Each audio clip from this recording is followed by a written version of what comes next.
फिर सारे हो गए ले फड़ खाली हां यार अबे का अरे अब भाजी जोरे ले आवे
ले तू चारा धान छोड़ ले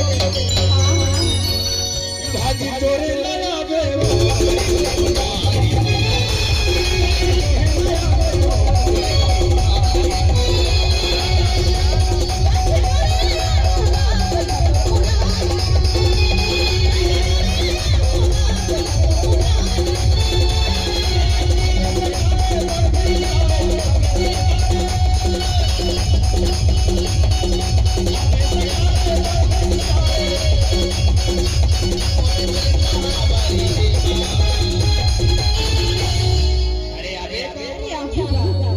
सही में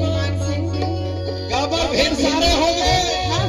अरे तो रास्ता ना जोहत हुआ हो रही फिर अघोरा करत रहोगे मान से और संगे से सुनो संगी साथी ला लेके आवे कथा थोड़ा लेके आएगा नाल परिवार कैसे मंडो जाबे चले भाजी करेगा हमें तो भाजी तोरे ले आवे